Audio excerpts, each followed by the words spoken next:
The January wind cut through downtown Nashville like a blade, carrying with it the faint smell of rain and fried food from the honky-tonks lining Broadway.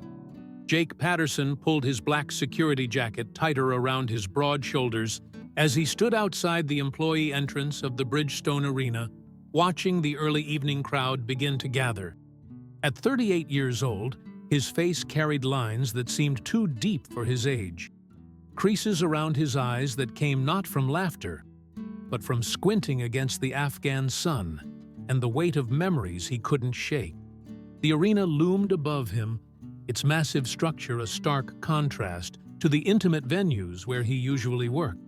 Jake had spent the last 3 years taking whatever security gigs he could find in Nashville's music scene. Dive bars on Lower Broadway, small concert halls in East Nashville, the occasional wedding at the Opryland Hotel. The work was simple, mindless, and that's exactly what he needed.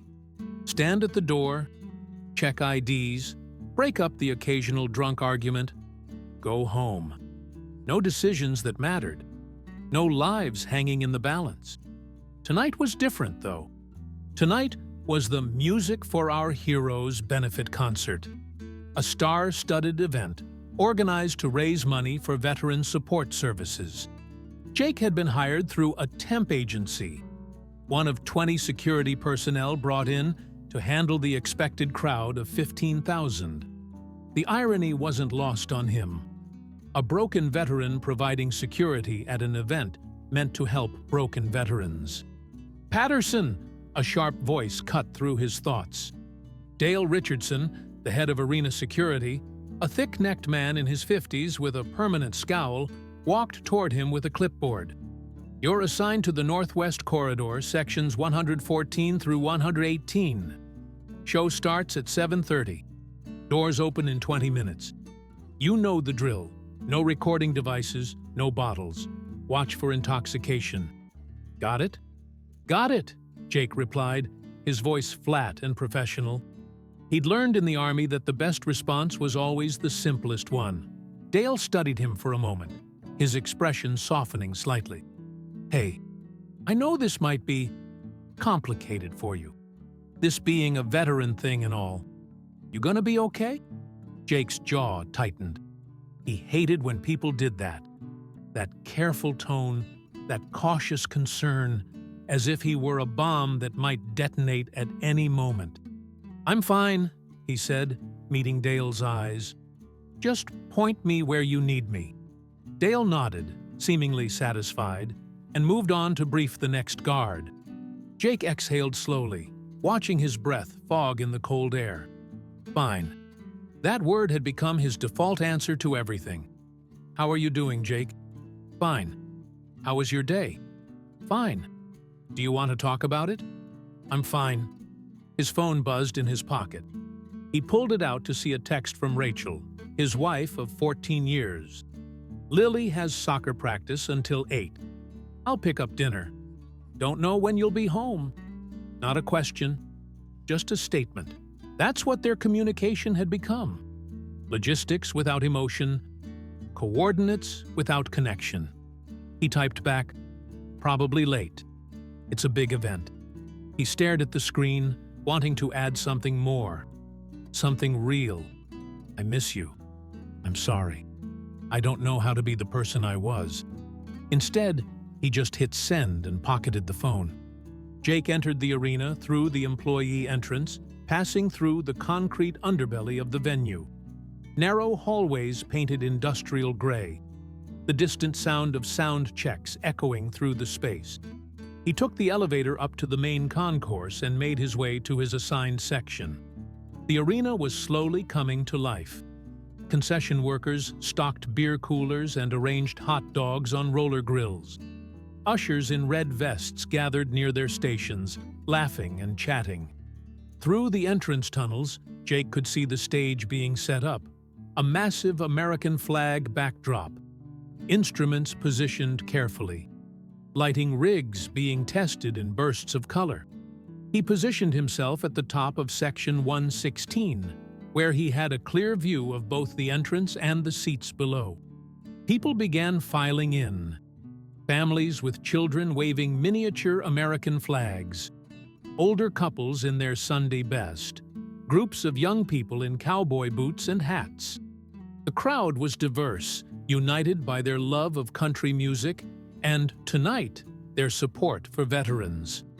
"Excuse me, sir." A woman's voice pulled his attention. She was in her early 60s, gray hair pulled back in a neat bun, wearing a volunteer badge that read, "Helen Mackenzie, Event Coordinator." Her eyes were kind but carried their own weight of sadness. "I just wanted to thank you for working tonight, and for your service." Jake nodded stiffly. "Just doing my job, ma'am." Helen smiled gently. "I know that response. My son used to say the same thing." She paused, and Jake noticed the gold star pin on her lapel, the symbol of a family who'd lost someone in military service. He was Marine Corps, Helmand Province, 2012. The air between them grew heavy. Jake's throat tightened. "I'm sorry for your loss. And I'm sorry for whatever you're carrying," Helen said quietly. "I've seen enough veterans to recognize the look. You made it home, but you left pieces of yourself over there." She placed a gentle hand on his arm. "Whatever happens tonight, I hope you find a moment of peace in the music. That's what my son loved most, coming home and just listening to country music." Said it reminded him what he was fighting for. Before Jake could respond, she patted his arm and moved on, continuing her rounds through the arena. He stood there, feeling as if she'd somehow seen straight through the walls he'd built so carefully around himself. The arena filled quickly. By 7:15, nearly every seat was occupied. The energy was palpable. Conversations buzzed. Children squealed with excitement. Vendors shouted about last calls for beer and popcorn. Jake scanned the crowd mechanically, looking for potential problems, but his mind kept drifting. He thought about Lily, his 15-year-old daughter, who used to run to the door every time he came home, who used to beg him to play guitar and sing with her. Now she barely looked up from her phone when he entered a room. He thought about Rachel, who had waited faithfully for him during his 3 tours, who had held the family together, who had welcomed him home with tears of joy and relief, only to watch him become a stranger in his own house. The lights dimmed at exactly 7:30. The crowd erupted in cheers. A spotlight illuminated a woman walking onto the stage, a local country singer named Carrie Whitfield, wearing a sequined dress that caught the light like stars. She grabbed the microphone with both hands and smiled broadly. "Nashville, are you ready to honor our heroes tonight?" she shouted. The crowd roared its approval. Jake felt the sound waves wash over him, the collective energy of 15,000 people united in purpose. Carrie continued, "We've got an incredible lineup for you tonight. Every penny raised goes directly to organizations supporting our veterans and their families. But before we get started, I've been told we have a very special surprise guest who wanted to open the show tonight." Murmurs rippled through the crowd. Special surprise guest? The lineup had already been impressive. Several Nashville stars had committed to performing. "Ladies and gentlemen," Carrie's voice trembled with barely contained excitement, "please welcome to the stage a man who needs no introduction. A living legend. The king of country himself, George Strait." For a split second, the arena fell into shocked silence. Then, as George Strait walked onto the stage in his signature white cowboy hat, pressed jeans and button-down shirt, carrying his acoustic guitar, the crowd exploded. The sound was deafening. Screams, cheers, whistles, stomping feet. People jumped from their seats, hands in the air, phones raised to capture the moment. Jake felt his heart skip a beat. George Strait, here, unannounced. George waved humbly to the crowd, that characteristic smile on his face, seemingly unbothered by the hysteria he'd caused. He adjusted the microphone stand and waited patiently for the crowd to settle, which took nearly 2 full minutes. "Thank you," George said, his Texas drawl warm and familiar.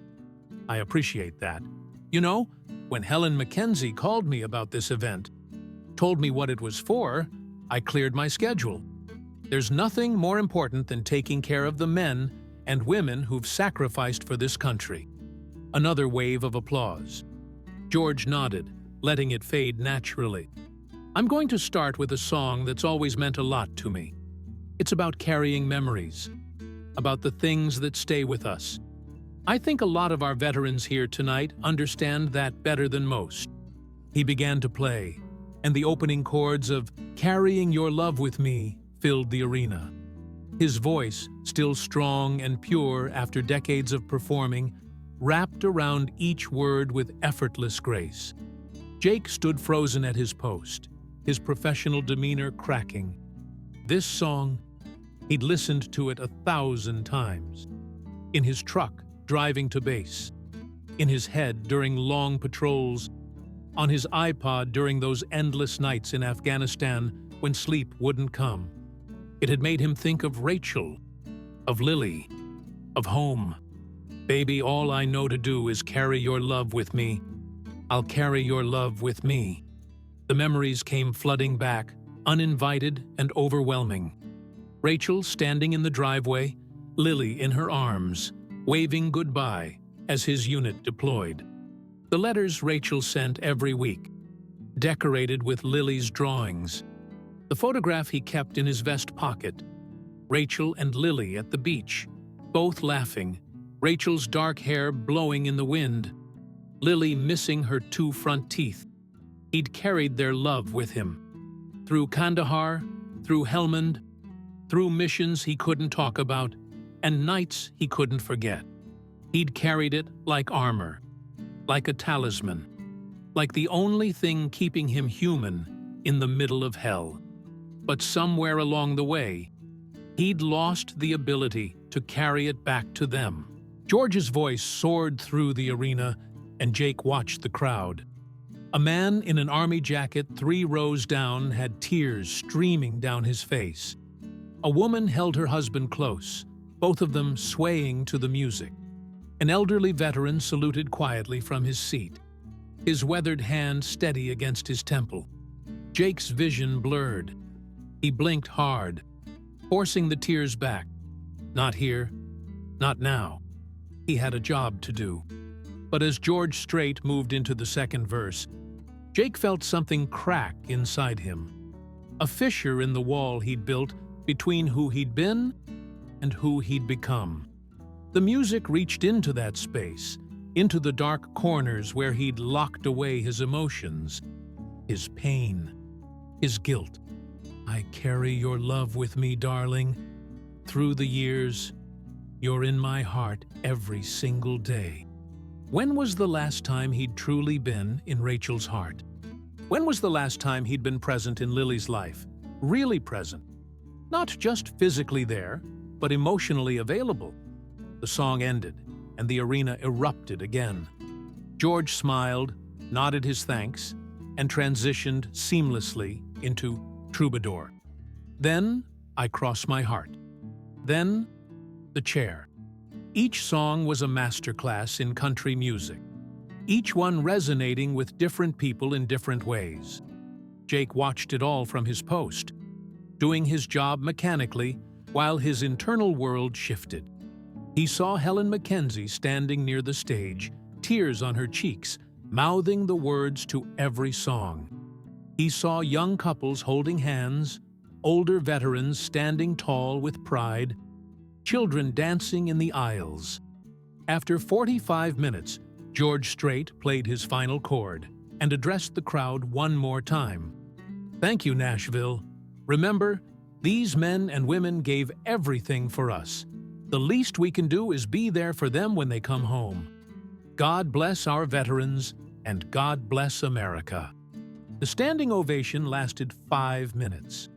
George waved, tipped his hat, and walked off stage as humbly as he'd arrived.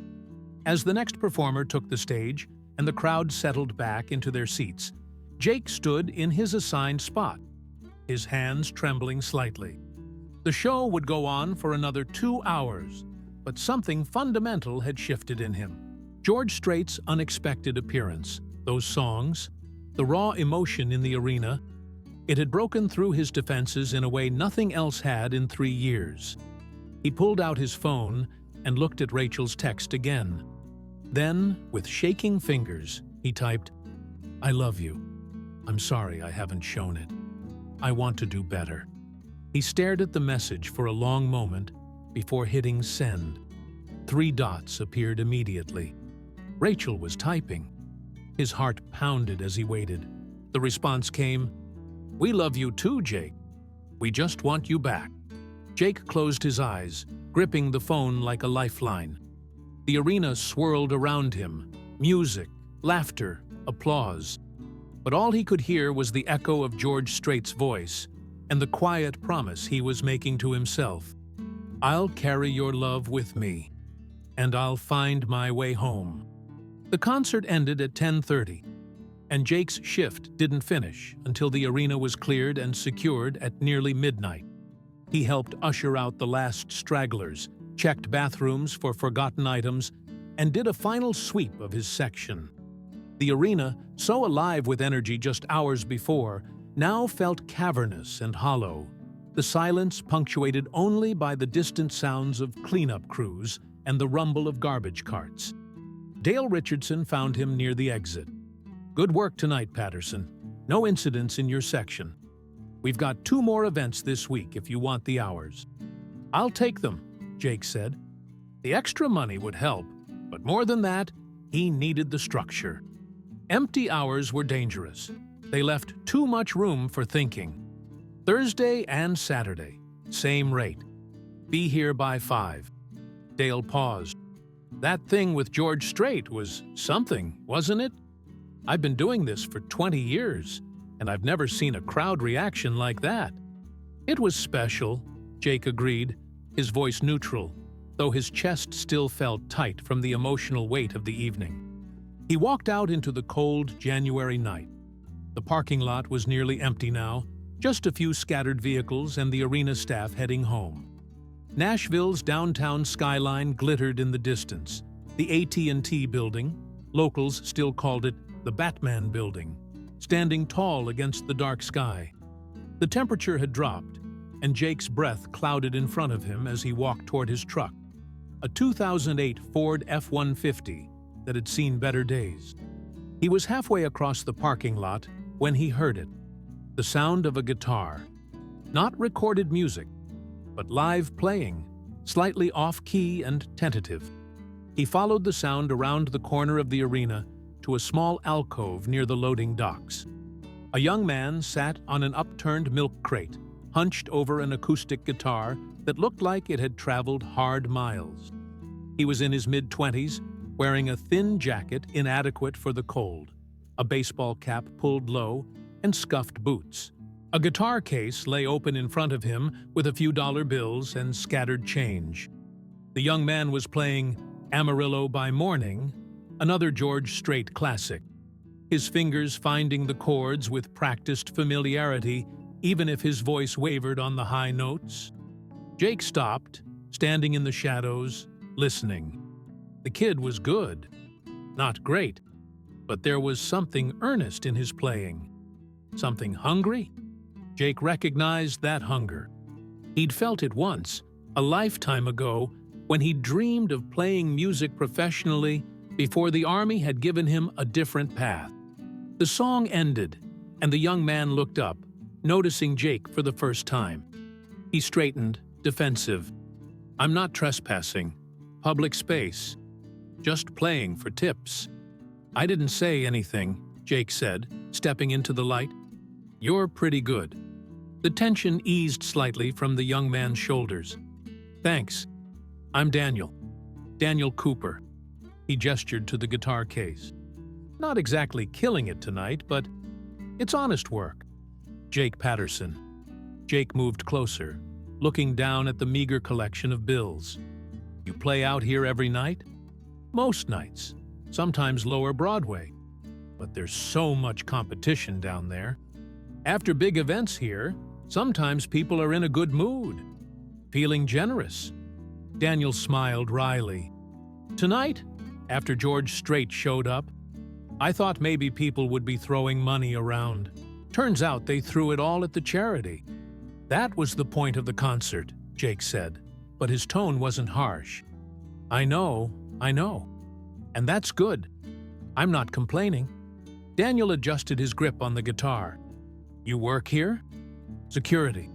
Just for tonight. Well, and 2 more shifts this week. Daniel nodded, seeming to appraise Jake. The military bearing that Jake couldn't quite shake. The hard edges, the watchful eyes. You serve? Army. 3 tours. Afghanistan. Thank you for your service, Daniel said. And unlike most people who offered that phrase reflexively, he seemed to mean it. My uncle was Navy. Gulf War. He came back different, you know? Took him years to find his footing again. Yeah, Jake said quietly. I know. They stood in comfortable silence for a moment. Then Daniel asked, You get to see any of the show? That George Strait thing must have been incredible. I saw it, Jake said. I was working. But yeah, I saw it. It was...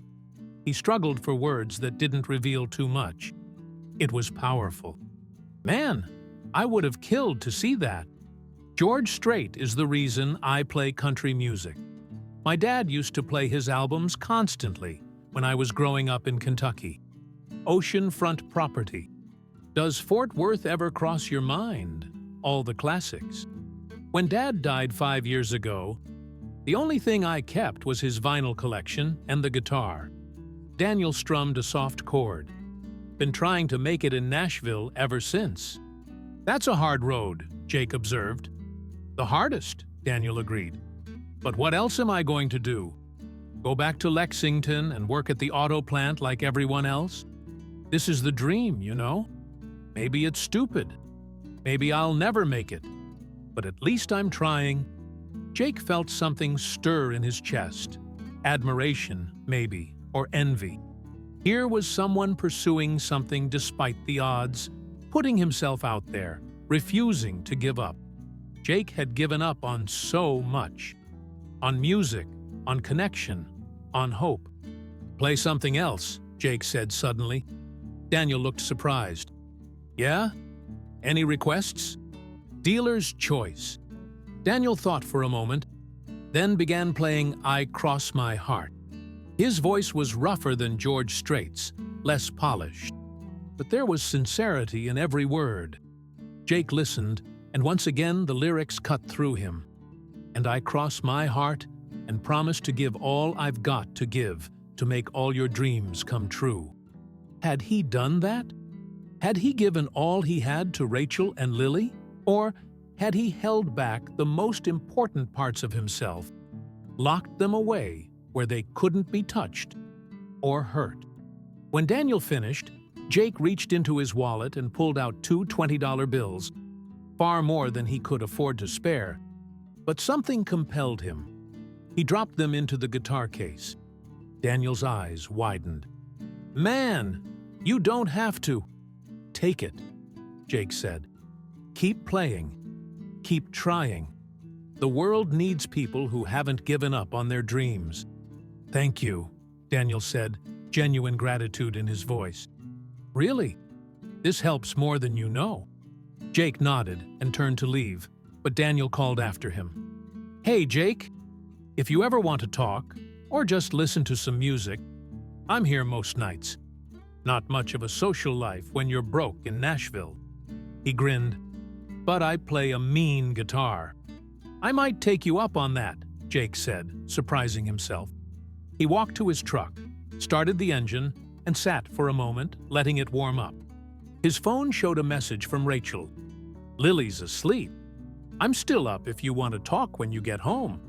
His first instinct was to decline, to say he was tired, to maintain the distance. But George Strait's voice still echoed in his mind. and Daniel's determination still resonated in his chest. He typed back, "I'll be home in 20 minutes. I'd like to talk." The drive from downtown to their house in Antioch took exactly 18 minutes. Jake and Rachel had bought the modest 3-bedroom home 10 years ago, when he was between deployments, and they'd still believed in building a future together. The neighborhood was quiet, working class, with small yards and cars parked in driveways. The porch light was on. Rachel always left it on for him, no matter how late he worked. It was a small gesture, but tonight Jake saw it differently. Not just a practical courtesy, but an invitation. A light left burning to guide him home. He sat in the truck for a moment, gathering courage. The house looked warm, welcoming. Through the living room window, he could see Rachel sitting on the couch, reading a book, her dark hair pulled into a messy bun, wearing the oversized University of Tennessee sweatshirt she'd had since college. Jake took a deep breath and got out of the truck. Rachel looked up when he entered through the front door, setting her book aside. She was 36, still beautiful, though exhaustion had added shadows under her eyes. She worked as a nurse at Vanderbilt University Medical Center, often pulling 12-hour shifts, and then came home to manage everything he couldn't seem to help with. "Hey," she said softly. "Hey," he replied, closing the door behind him. He suddenly felt awkward in his own home, unsure how to bridge the distance between them.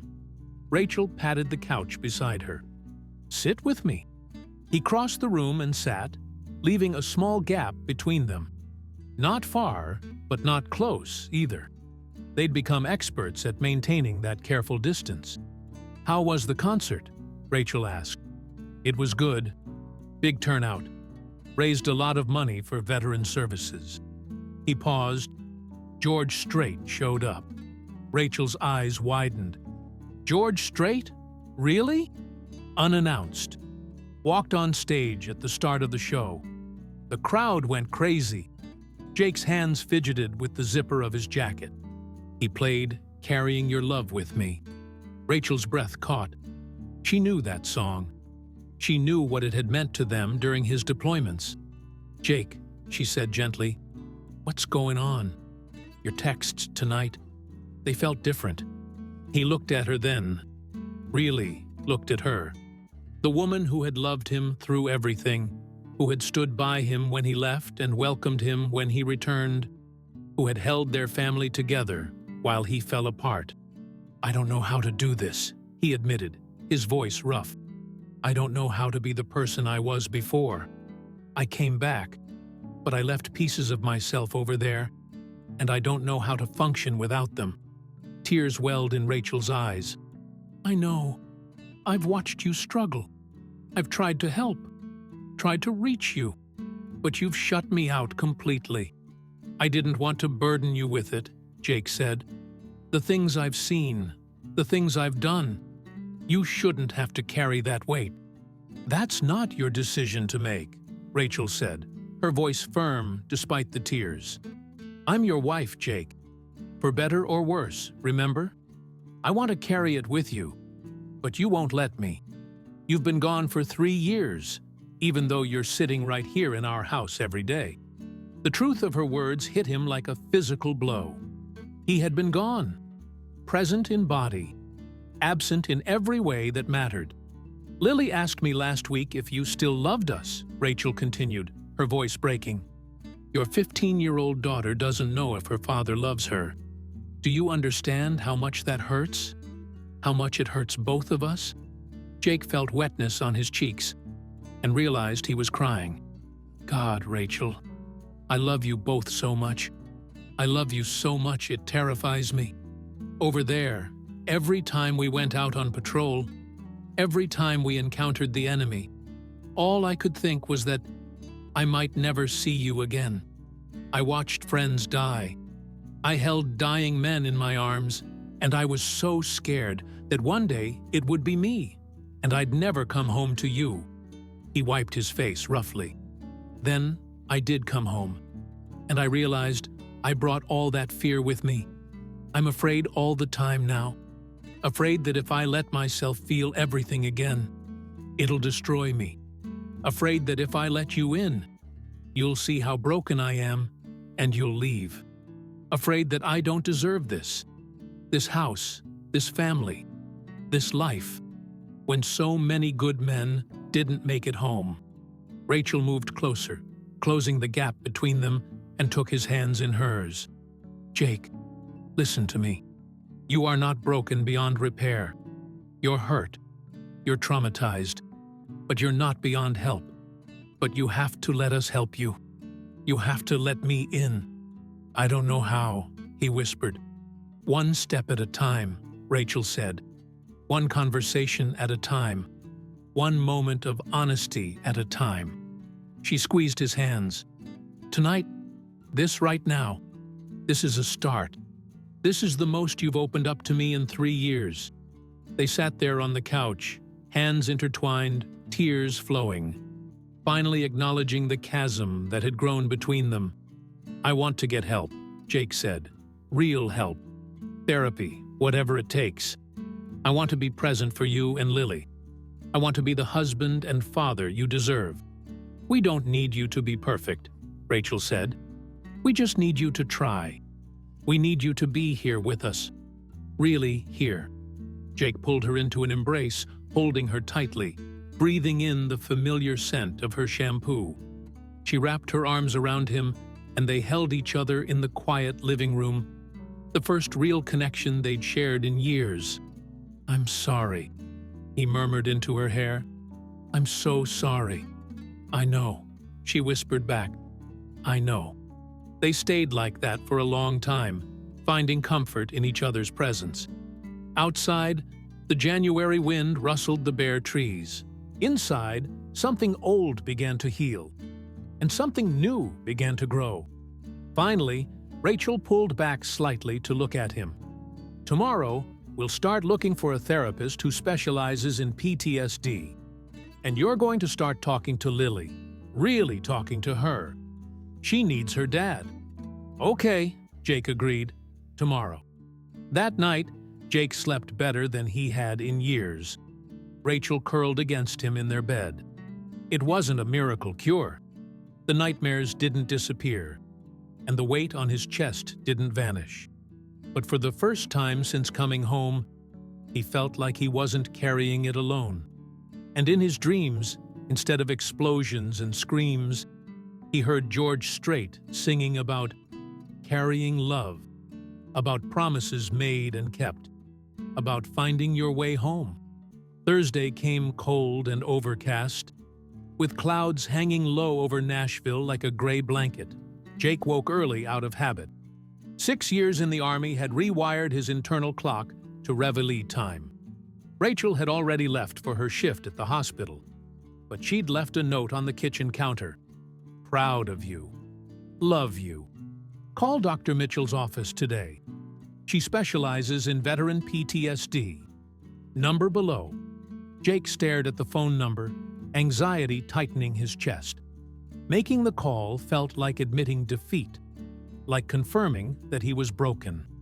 But he'd made a promise to Rachel, and more importantly, to himself. He made coffee, sat at the kitchen table, and dialed before he could talk himself out of it. Dr. Jennifer Mitchell's office. This is Amanda speaking. Hi, my name is Jake Patterson. My wife got your information. I'm a veteran, and I think I need help. The admission felt like pulling shrapnel from a wound. Painful, but necessary. Amanda's voice was warm and professional. Thank you for calling, Mr. Patterson. I know that's not easy. Dr. Mitchell has an opening next Tuesday at 3 o'clock. Would that work for you? Yes, Jake said. I'll be there. He wrote down the address, confirmed the appointment, and hung up.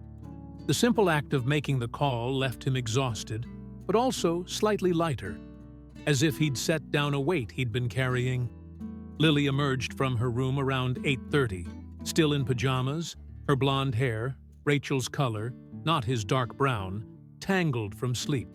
She stopped short when she saw him at the kitchen table, surprise flickering across her face.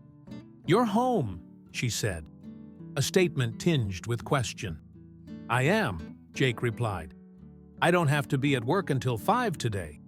Thought maybe we could have breakfast together? Lily hesitated, suspicion warring with hope in her expression. Okay, I guess. Jake stood and moved to the refrigerator. Pancakes? I remember those used to be your favorite. They still are, Lily said quietly, sliding into a chair at the table. I just didn't think you remembered. The words stung, but Jake absorbed them. He'd earned that pain. He pulled out eggs, milk, and the pancake mix Rachel kept stocked. As he mixed the batter and heated the griddle, he tried to think of what to say. How to bridge 3 years of distance with his own daughter. How's school? He finally asked. Fine. How's soccer? Fine. The one-word answers were armor, just like his had been. Lily was protecting herself from being hurt again. Jake couldn't blame her. He poured 3 pancakes onto the griddle, watching the batter bubble and firm. I know I haven't been around much. Not really around anyway. I want you to know that's not because of you. It's not because I don't love you or care about what's happening in your life. Lily didn't respond, but he could feel her attention sharpen. I've been dealing with some stuff from the war, Jake continued, flipping the pancakes. Things I saw, things I experienced, and I handled it badly. I shut down instead of getting help. I pushed away the people I love most. He slid the pancakes onto a plate and set them in front of her, then met her eyes. I'm sorry, Lily. I'm sorry I've been a terrible father. Lily's eyes glistened with tears. You weren't terrible. You just weren't there. I know. And I'm going to do better. I'm starting therapy next week. I'm going to work on being present, really present. I can't promise I'll be perfect, but I promise I'll try. Lily picked up her fork, cutting into the pancakes. Mom's been crying a lot. She tries to hide it, but I hear her sometimes. Guilt crashed over Jake like a wave. I know. I've hurt both of you. That stops now. They ate in silence for a while, but it was a different quality of silence. Less hostile, more tentative. A beginning. I made varsity soccer, Lily said eventually. Coach announced it on Monday. Pride bloomed in Jake's chest. Lily, that's incredible. You've worked so hard for that. Yeah, well, I'm not starting. I'm second-string midfielder. But it's something. It's huge, Jake insisted. When's your next game? Saturday afternoon, 3 o'clock. I work Saturday night, Jake said, thinking aloud. But the shift doesn't start until 5. I could come to the game. Lily looked up sharply, hope and fear mixing in her expression. You want to come? If you want me there, I'll be there. Okay, Lily said softly. I'd like that. It was a small victory, but it felt monumental.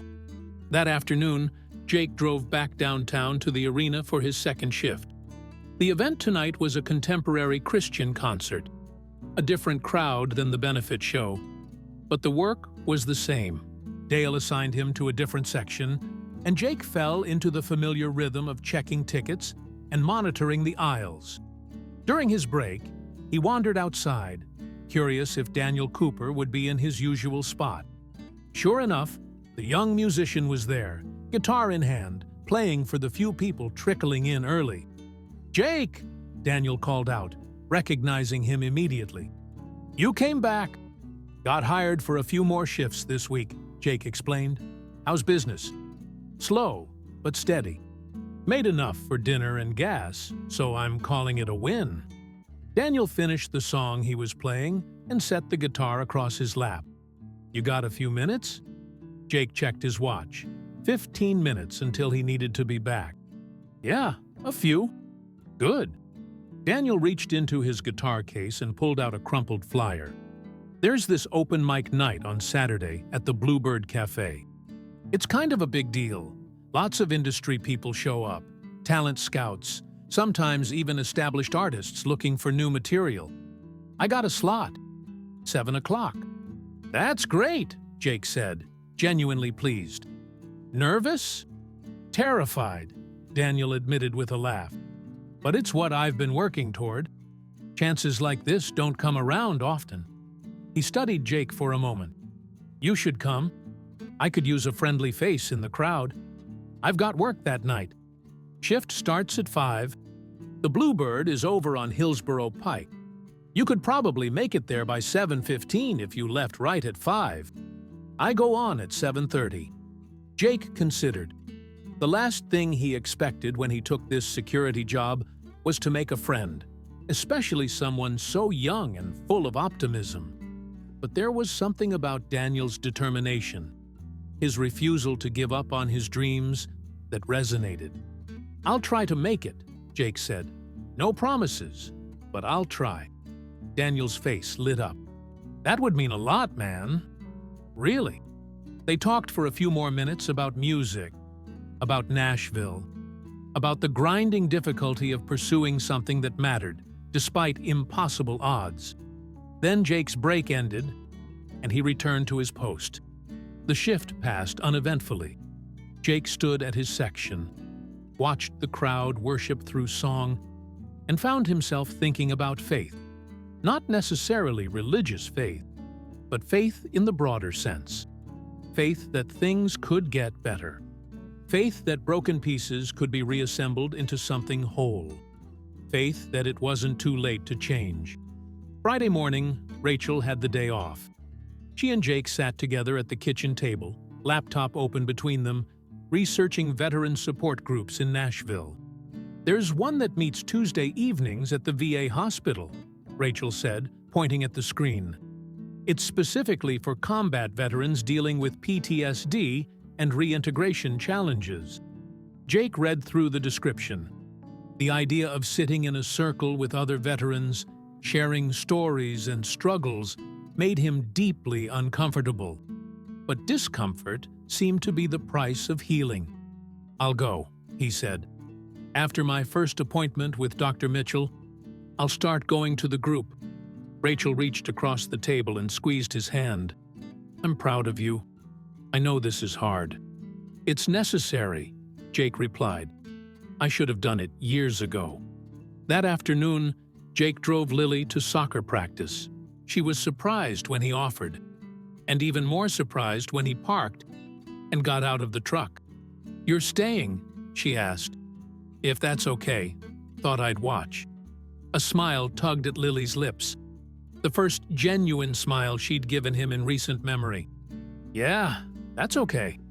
Jake stood on the sidelines as the team ran drills. Lily was good, he realized, with a mix of pride and sadness.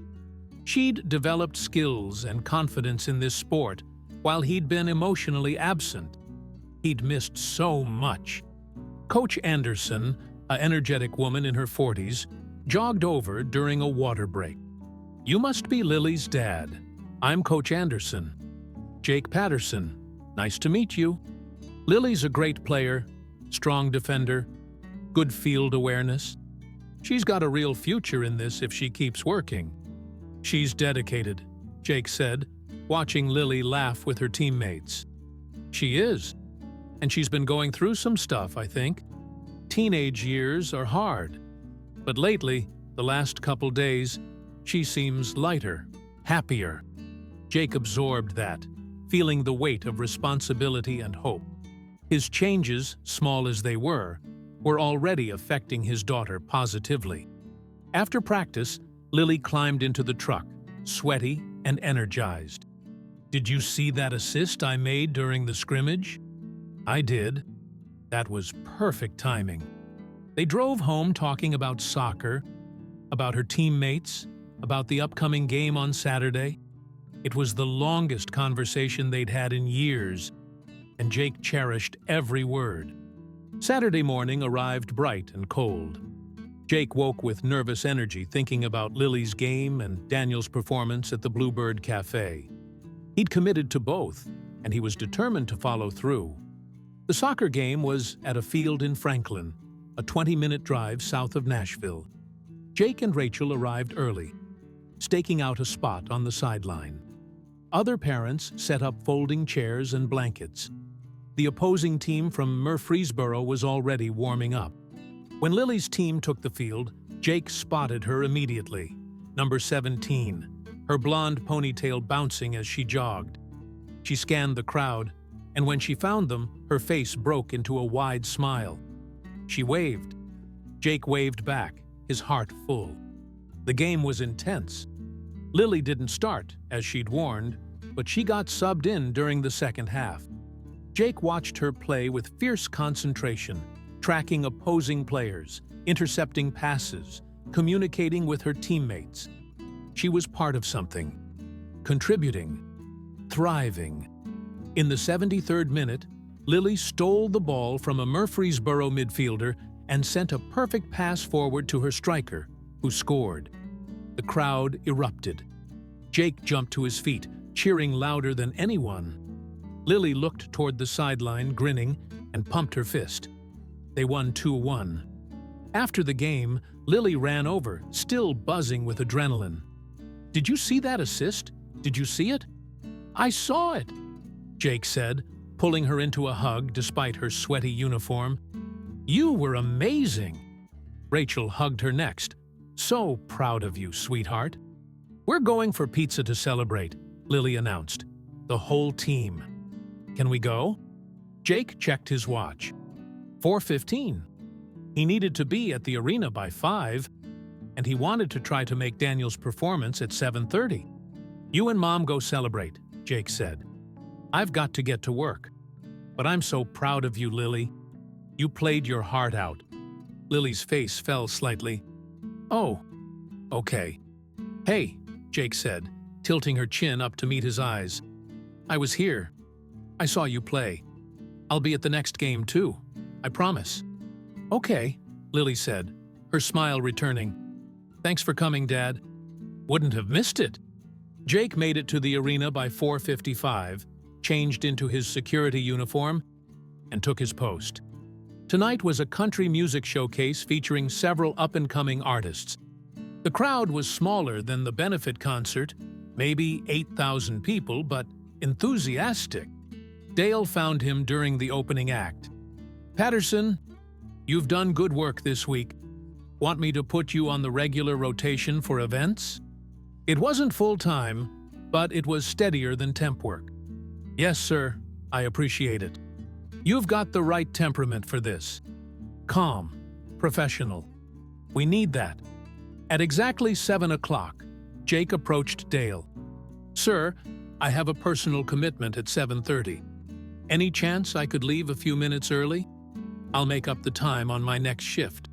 Dale considered. The show was well underway. The crowd settled. "You've earned it. Go ahead. See you next week."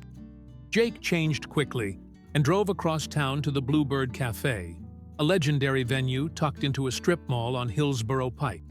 The tiny room, which seated maybe 90 people, had launched countless careers. Garth Brooks, Taylor Swift, and hundreds of others had played here before making it big. He arrived at 7:25. The room was packed, standing room only. Jake squeezed into a spot near the back, just as the host announced the next performer. "Ladies and gentlemen, please welcome Daniel Cooper from Lexington, Kentucky."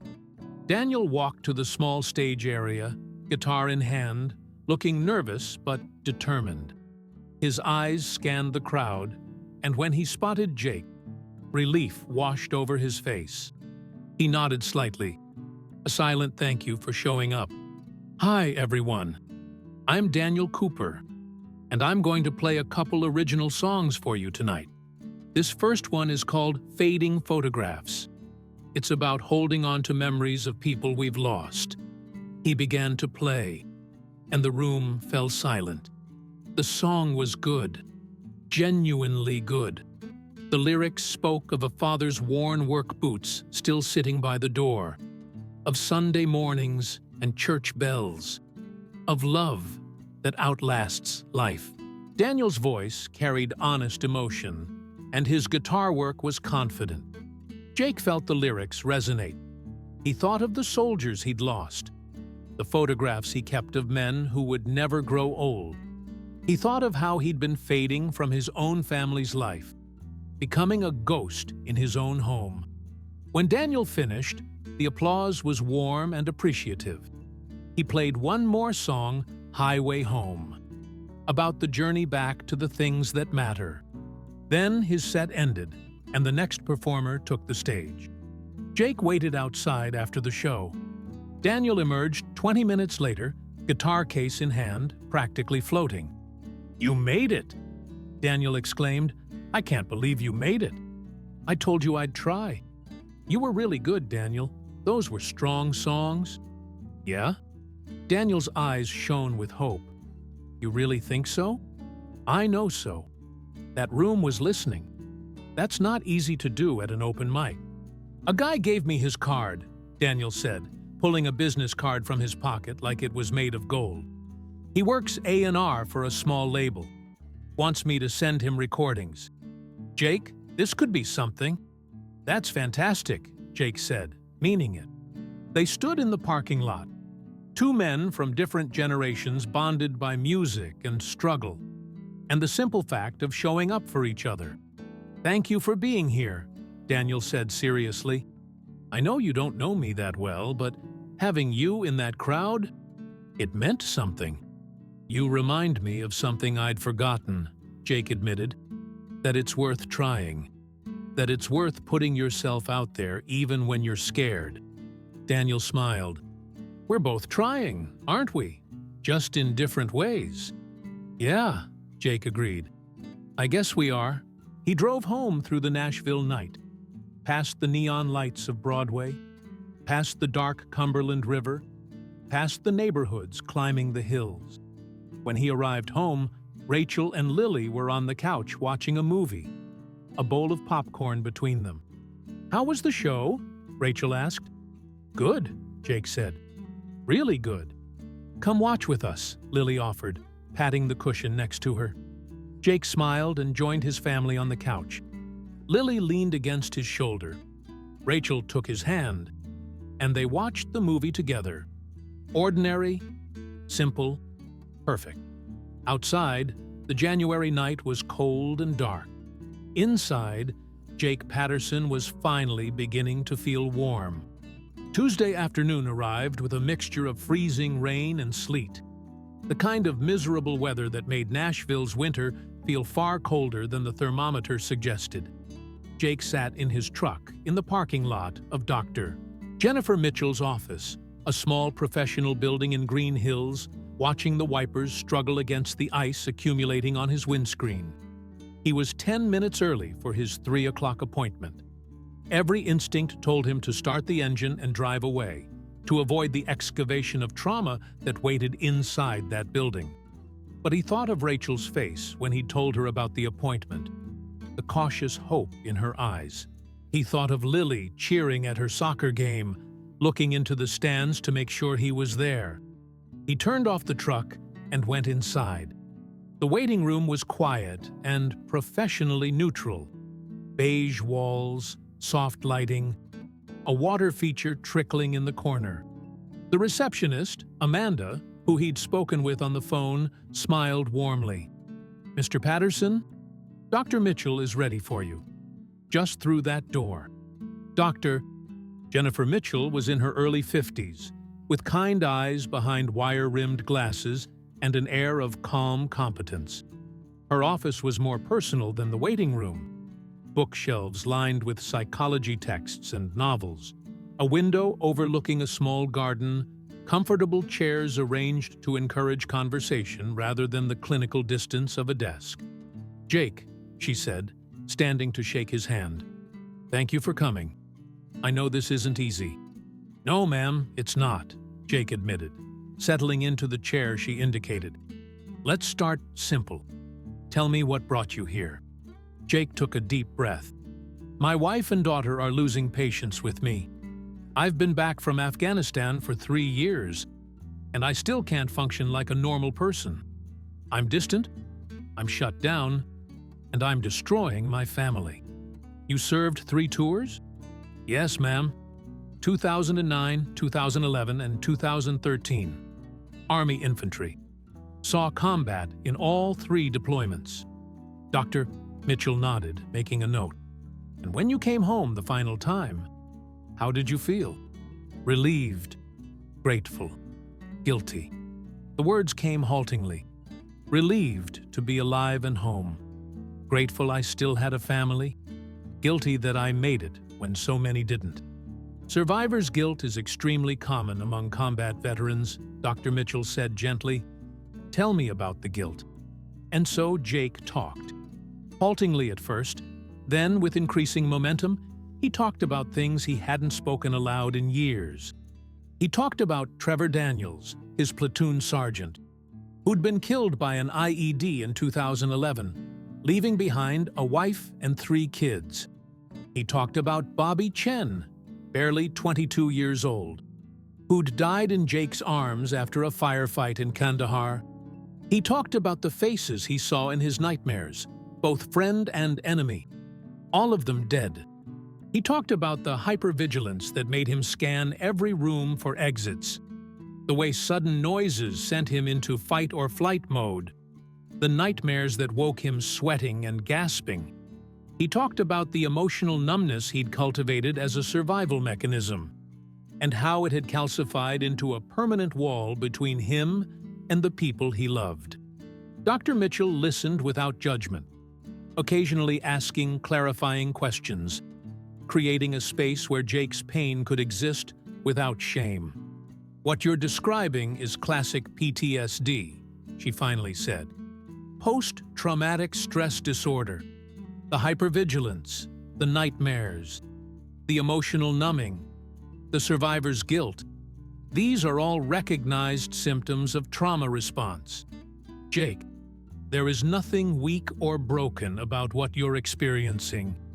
Your brain and body are reacting to genuine trauma in ways that were protective in a combat zone, but are now interfering with your life. Can it be fixed?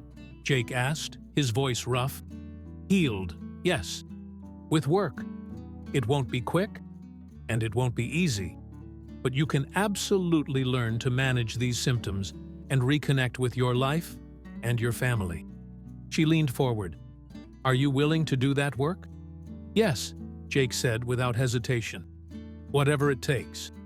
They talked for another 30 minutes about treatment approaches, cognitive processing therapy, EMDR, possibly medication for the nightmares and hyperarousal. They scheduled weekly appointments and discussed the veteran support group that met at the VA. When Jake walked out of Dr. Mitchell's office at 4:15, the freezing rain had stopped. The world looked cleaner, washed by the ice. He felt exhausted, but also lighter, as if naming the darkness had diminished its power slightly. He sat in his truck and called Rachel. How did it go? She asked immediately. Hard, Jake said honestly. Really hard, but good. She thinks she can help. We're starting treatment next week. He could hear Rachel's relief through the phone. I'm so proud of you, Jake. I've got the veteran support group tonight at the VA, 7 o'clock. I'm going to go. Do you want me to come with you? No, I think I need to do this one alone. But thank you. That evening, Jake drove to the VA hospital on 24th Avenue South. The support group met in a conference room on the 2nd floor. 8 folding chairs arranged in a circle, a coffee pot on a side table, fluorescent lights buzzing overhead. 5 men were already there when Jake arrived, ranging from their late 20s to their 60s. A man in his 40s with a graying beard stood and extended his hand. New face. I'm Patrick O'Brien. Army, Iraq, and Afghanistan. I facilitate the group. Jake Patterson. Army. Afghanistan. 3 tours. Welcome, Jake. Grab some coffee if you want, and have a seat. 2 more veterans arrived, and at 7 sharp, Patrick called the meeting to order. For those who don't know, we start each session with introductions and a check-in. Just your name, branch, where you served, and how you're doing this week. I'll start. I'm Patrick O'Brien, Army Infantry, served in Iraq 2004 to 2005, and Afghanistan 2010 to 2011. This week was rough. Anniversary of when we lost 3 guys from my unit in Fallujah. Had some bad nights, but I'm here, and that counts for something. They went around the circle. Carlos Rodriguez, Marine Corps, 2 tours in Iraq. He'd been homeless for a year after discharge, but was now working construction and living in a studio apartment. Winston Hayes, Air Force, served in Iraq providing close air support. He talked about the guilt of dropping bombs from safety while ground troops fought and died. Timothy Walsh, Navy corpsman attached to a Marine unit, haunted by the men he couldn't save despite his medical training. Each story was different in detail, but similar in pain. Each man carried wounds invisible to the eye, but devastating to the soul. When it came to Jake's turn, he felt the weight of their attention. I'm Jake Patterson, Army Infantry. 3 tours in Afghanistan between 2009 and 2013. I've been home for 3 years, and I've been a ghost in my own life. I'm here because I'm tired of being absent. I started therapy today, and I'm trying to do better for my family. Heads nodded around the circle. No one asked for war stories. No one pressed for details. They understood. For the next hour, they talked about struggles and small victories. Carlos shared that he'd made it a full week without a drinking binge. Winston talked about finally telling his teenage son why he sometimes had panic attacks. Timothy discussed starting college classes at Nashville State Community College, pursuing the nursing degree he'd always wanted. Patrick spoke about the importance of celebrating small progress. We didn't get here overnight, and we won't heal overnight. But every day you show up, every time you make a better choice, every moment you choose connection over isolation, that's a victory. That's how we win this war. After the meeting ended, several of the men lingered, talking over cold coffee. Patrick pulled Jake aside. How'd it feel? First group session can be overwhelming. It felt good, Jake said, surprising himself. Like I'm not alone in this. You're not. That's the whole point. We carry this together. Patrick handed him a small card with phone numbers. These are the guys in the group. Any of us, you can call any time. 2 in the morning, middle of a panic attack, whenever. We've all been there. Jake pocketed the card, touched by the gesture. Thank you. Driving home, Jake felt something he hadn't felt in years. Belonging. Not to a military unit. That chapter was closed. But to a community of people who understood, who were fighting the same invisible battles, who wouldn't judge or pity, but would simply stand alongside. The rest of the week fell into a new rhythm. Jake worked his security shifts at the arena, attended his therapy appointment, went to the support group, and most importantly, showed up for his family. He had breakfast with Lily 3 mornings in a row. He and Rachel went for a walk together on Thursday evening, just talking, reconnecting. He attended Lily's soccer practice on Friday. On Saturday afternoon, Jake was working an afternoon shift at the arena, a family-friendly concert featuring a children's entertainer. During his break, he found Daniel Cooper in his usual spot outside. But the young musician wasn't playing. He was staring at his phone with a stunned expression. "Daniel? You okay?" Daniel looked up, his face a mixture of shock and joy. "Jake, that guy from the Bluebird Cafe, the A&R guy? He wants to set up a showcase for me. Invited some label people, some producers. He thinks I might have something." "Daniel, that's incredible. It's in 2 weeks. 2 weeks to prepare the best set of my life." Daniel's hands were shaking. "I'm terrified." Jake sat down on the milk crate next to him. "You're ready. You've been working toward this for years. This is your moment. What if I mess it up? What if I freeze? What if I'm not good enough?" "Then you learn from it and try again," Jake said. But my guess? You're going to walk in there and show them exactly who you are. And that's going to be enough. Daniel took a deep breath, steadying himself. You'll come, right? To the showcase? Wouldn't miss it.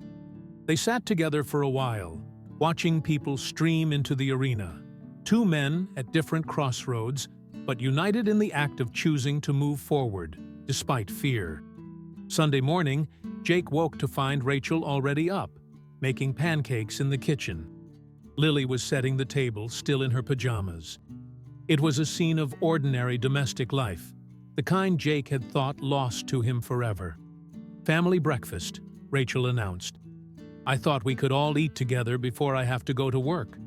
They sat around the table, passing syrup and butter, talking about the week ahead.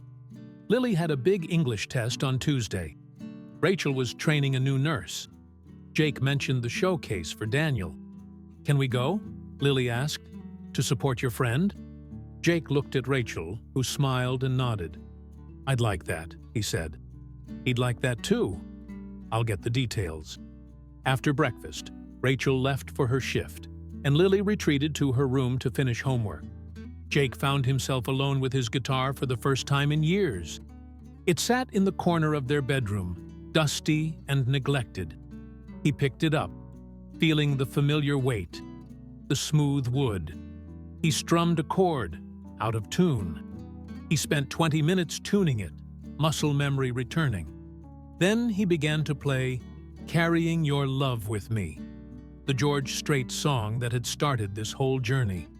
His fingers stumbled at first, but gradually the song took shape. He didn't sing. That felt like too much, too soon. But playing the melody was enough. It was connection to a part of himself he'd thought dead. Lily appeared in the doorway, eyes wide. Dad, I didn't know you still played. I haven't in a long time, Jake admitted. Thought maybe it was time to start again. Will you teach me? Lily asked shyly. I've always wanted to learn guitar. Jake felt emotion swell in his chest. Yeah, sweetheart, I'd love to teach you. She sat beside him on the bed, and he showed her how to hold the guitar, where to place her fingers for a simple C chord. Her first attempt was clumsy, but the sound of the strings resonated in the quiet room. Like this? She asked, adjusting her fingers. Exactly like that. You're a natural. They spent an hour together, Jake teaching Lily basic chords, both of them laughing when she struggled, celebrating when she managed to switch between C and G without stopping. It was the most connected Jake had felt to his daughter in 3 years, and it was built on music, the same foundation that had helped crack open his defenses at the Strait concert. That night, lying in bed with Rachel curled against him, Jake spoke into the darkness. I think I'm finding my way back. Rachel squeezed his hand. I think you are too. The 2 weeks before Daniel's showcase passed in a blur of therapy sessions, support group meetings, work shifts, and family time. Jake felt like he was learning to live again, reacquainting himself with emotions he'd suppressed, connections he'd severed, hope he'd abandoned.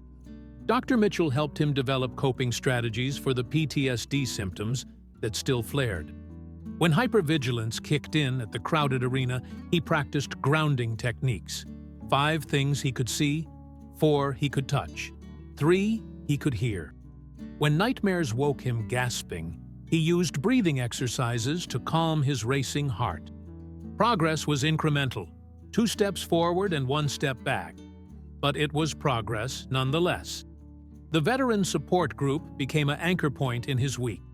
He exchanged phone numbers with Patrick and Carlos, and they'd started meeting for coffee on Saturday mornings before Jake's shifts. The easy camaraderie, the shared understanding, reminded him of the positive aspects of military service. The brotherhood, the sense of purpose, the knowledge that someone had your back. At home, things were transforming. Jake and Lily had guitar lessons 3 times a week now. She was learning quickly, her young fingers adapting to the chord shapes. Rachel would sit on the couch during their sessions, reading, or just listening. A smile on her face. On Thursday night, Jake had played and sung for the first time since returning from Afghanistan. A soft, tentative rendition of Troubadour, while Rachel and Lily listened. When he finished, both of them had tears in their eyes. "I'd forgotten how beautiful your voice is," Rachel had whispered. Work at the arena had become more than just a paycheck. Dale Richardson had noticed Jake's reliability and offered him a permanent part-time position with benefits. It wasn't full-time, but combined with the disability check from the VA, it was enough to ease the financial pressure. More importantly, Jake found purpose in the work. Helping people, maintaining order, being part of something larger than himself. And through it all, Daniel Cooper had been preparing. Jake checked in with him regularly, finding him practicing in the parking lot, his fingers calloused and raw from hours of rehearsal. Daniel had chosen 5 songs for the showcase, 3 originals and 2 carefully selected covers. He was nervous but determined, riding the knife's edge between excitement and terror. The showcase was scheduled for Saturday, February 14th, Valentine's Day, at a small venue called the Listening Room Cafe on Franklin Pike. The A&R representative, a man named Scott Jennings, had invited approximately 30 industry professionals, label executives, producers, publishers, and established songwriters looking for new talent. That morning, Jake woke to find a text from Daniel. "Today's the day. Freaking out. Thanks for believing in me." Jake replied, "You've got this. See you tonight. Bringing my family." He'd requested the evening off from work, trading shifts with another guard. This was important. Supporting Daniel, but also showing Lily and Rachel that he was capable of being present for things that mattered. They had an early Valentine's Day celebration that afternoon. Jake took Rachel and Lily to lunch at Pancake Pantry, the iconic Nashville breakfast spot with lines that wrapped around the block. They waited 45 minutes for a table, but it was time spent together, laughing and talking, being a family. "Thank you for this," Rachel said, reaching across the table to take Jake's hand. "For showing up, for doing the work, for coming back to us." "Thank you for not giving up on me," Jake replied. Lily rolled her eyes with teenage exasperation, but she was smiling. "You guys are so cheesy." "It's Valentine's Day," Rachel laughed. "We're allowed to be cheesy." After lunch, they went home to change.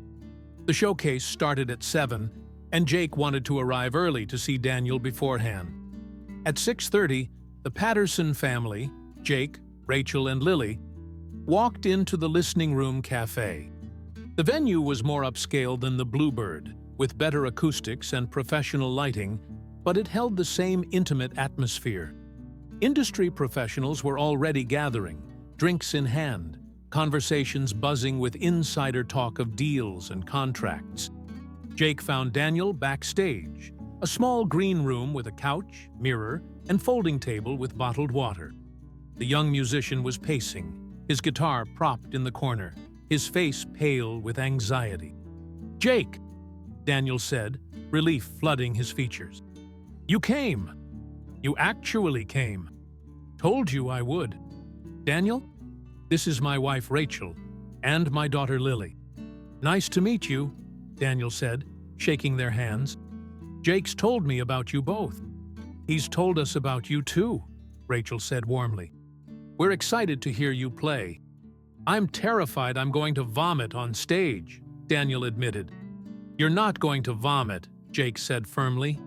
"You're going to walk out there and do what you've been doing every night in parking lots and open mics for 5 years.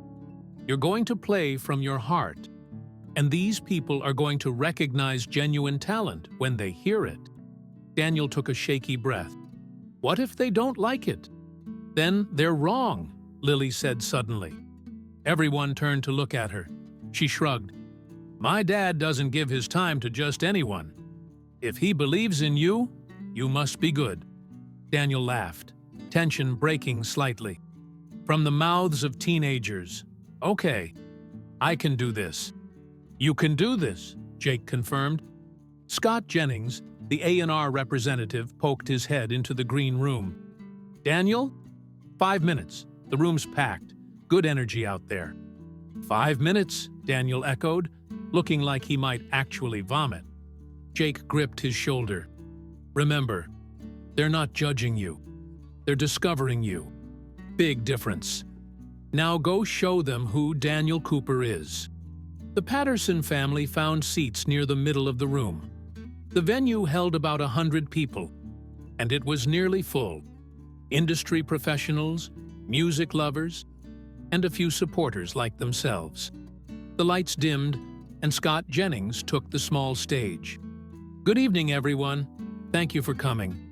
Tonight, I want to introduce you to an artist I discovered a few weeks ago at the Bluebird Cafe.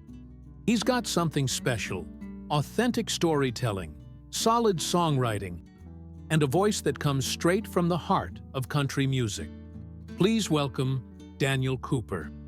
Polite applause filled the room as Daniel walked on stage, guitar in hand. He looked terrified, but resolute. He sat on the stool at center stage, adjusted the microphone, and took a breath. Hi, everyone. I'm Daniel Cooper from Lexington, Kentucky. I've been in Nashville for 5 years chasing this dream, and I'm honored you're here tonight. This first song is called Fading Photographs. He began to play, and within the first verse, the room's energy shifted. People leaned forward. Conversations stopped. The industry professionals, jaded from hearing hundreds of hopefuls, set down their phones and actually listened. Daniel's voice carried emotion without melodrama. His guitar work was confident, and his lyrics painted vivid pictures. The song about his late father resonated, touching that universal nerve of loss and love and memory. When he finished, the applause was genuine and enthusiastic. Jake saw several people nodding to each other, exchanging glances that suggested interest. Daniel played his second song, Highway Home, then a cover of John Prine's Angel from Montgomery, that showcased his interpretive skills. He followed with another original, Borrowed Time, about making the most of every moment because nothing is guaranteed. But it was his final song that brought down the house. This last one is new, Daniel said, his nervousness replaced by confidence now. I wrote it this week. It's called Someone Believed. It's about the people who show up for us when we're about to give up, who see something in us we can't see in ourselves. He began to play, and Jake realized with a start that the song was partially about him, about their friendship, about encouragement in parking lots, about the power of one person's faith in another. I was playing for pennies in the cold, dark night, 1 foot out the door, ready to quit the fight. Then someone stopped. Someone stayed. Someone believed when I was afraid. Someone believed when I couldn't see. Saw the person I was trying to be. Gave me strength when I was weak. Someone believed in me. The chorus soared, and Jake felt tears prick his eyes. Rachel reached for his hand, squeezing tight. Lily leaned against his shoulder. The song spoke of mutual salvation, how believing in someone else can heal your own wounds, how showing up for others brings you back to yourself, how we save each other in small acts of courage and kindness. When Daniel played the final chord, the room erupted. People were on their feet, not the polite standing ovation of professional courtesy, but genuine enthusiasm. Jake stood too, clapping hard, proud of this young man who'd become an unexpected friend. Daniel's eyes found Jake in the crowd, and he mouthed 2 words. Thank you. Jake nodded, his throat tight with emotion.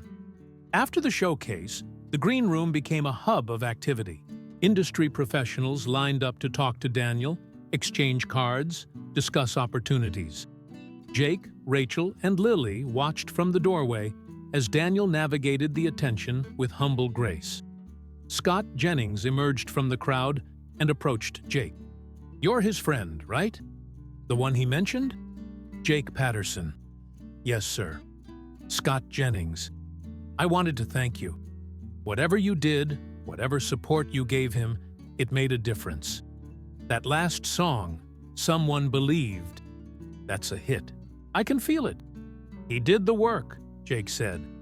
"I just showed up." "Showing up matters more than you know," Scott replied, then returned to the scrum around Daniel.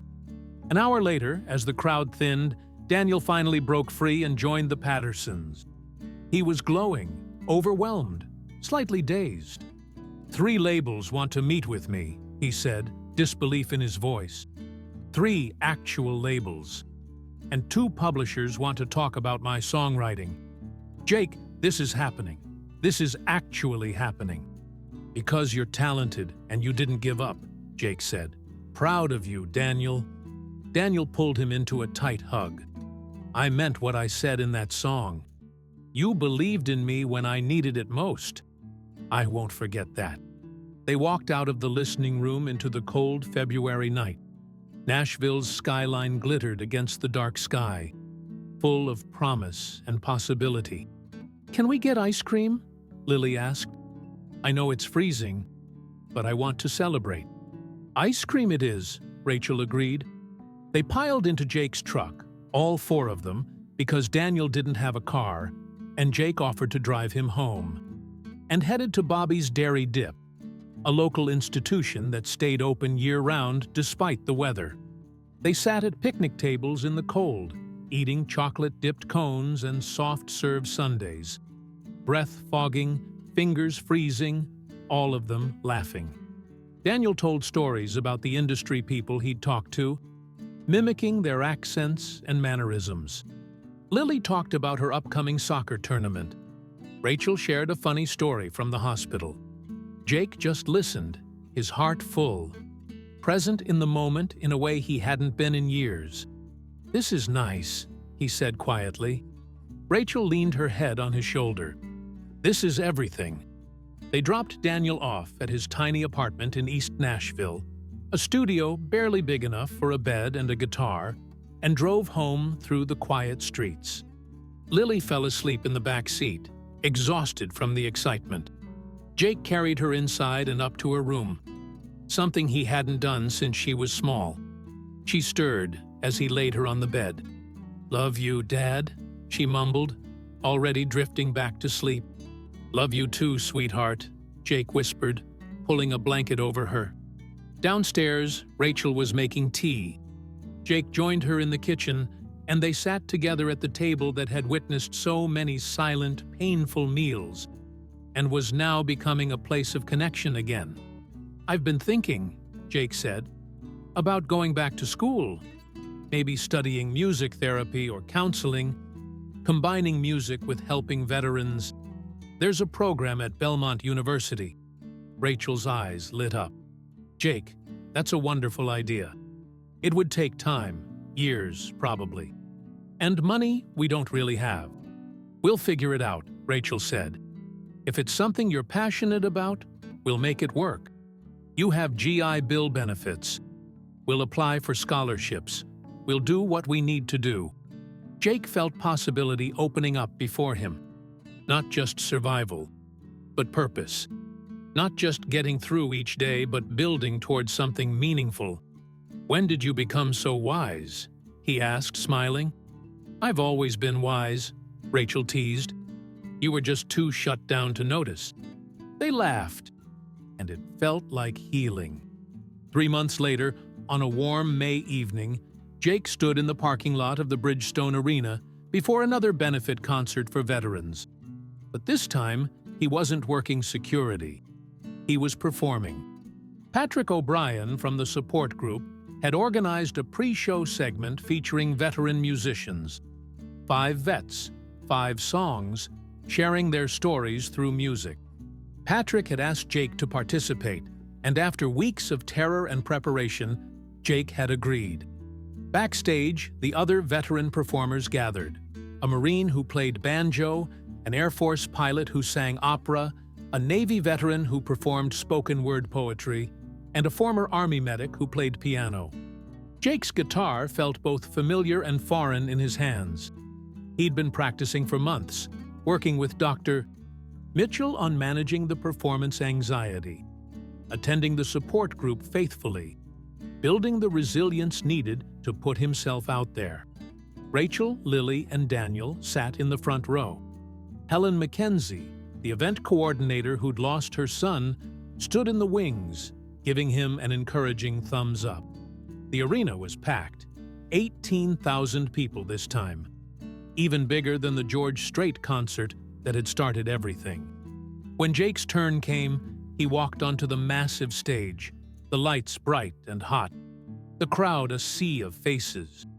His heart pounded, but he focused on his breathing, on the grounding techniques he'd learned, on the faces of the people he loved in the front row. Hi everyone, I'm Jake Patterson, Army Infantry, 3 tours in Afghanistan. His voice echoed through the arena, strong and clear. 3 years ago, I came home broken, convinced I'd lost the ability to connect with anything or anyone. I was wrong. With help from my family, from therapy, from a community of veterans, and from the healing power of music, I found my way back. He settled onto the stool and positioned his guitar. This song is a Strait classic, and it changed my life when I heard it performed right here in this arena. It's called Carrying Your Love With Me. He began to play, and his voice, rusty from years of silence but growing stronger with each line, filled the arena. He sang about carrying love through hardship, about staying connected across distance, about the power of memory and devotion. As he played, Jake looked out at the crowd.